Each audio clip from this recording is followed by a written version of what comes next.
اعزائي مشاهدي قناه الاهلي، كنا معاكم زي ما قلت لكم في استاد الكليه الحربيه غرفه خلع ملابس فريق النادي الاهلي.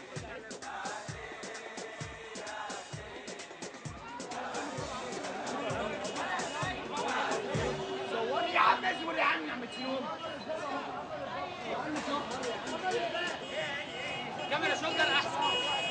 شولدر معانا اكتر يوديها هناك.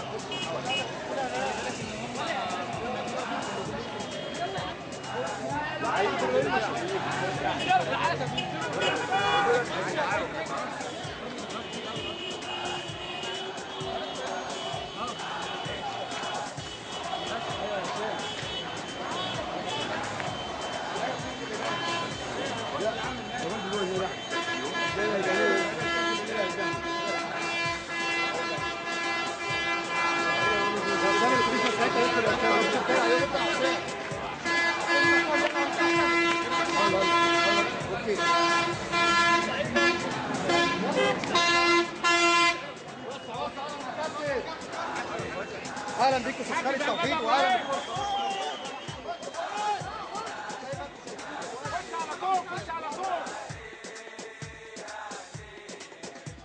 تغطية من كل مكان، من داخل غرفة خلع الملابس ومن جوه استاد الكلية الحربية وأيضا من أمام أبواب النادي الأهلي لحظة وصول أتوبيس فريق النادي الأهلي. هنرجع مرة تانية إلى الهواء نشوف وصول اللاعبين. صدفة غريبة جدا إن ده الدوري السابع على التوالي، والنهارده دوري 7 والنهارده يوم 7 وفرق 7 نقاط، فدي طبعا مصادفة غريبة جدا.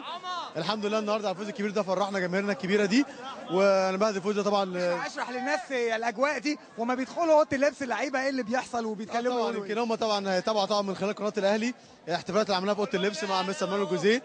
كل الناس فرحانه، يمكن يعني فعلا يعني الاهلي هو شعب مصر كلها، مصر كلها اهلاويه والناس كلها فرحانه والناس كلها مبسوطه، وشايفين الجماهير الكبيره العظيمه اللي جايه ورانا دي بتشجعنا النهارده. اقول لهم على المفاجاه، يعني انت عامل شغل في الاتوبيس عالي قوي. هيتفرجوا عليه بقى الشغل بتاعنا.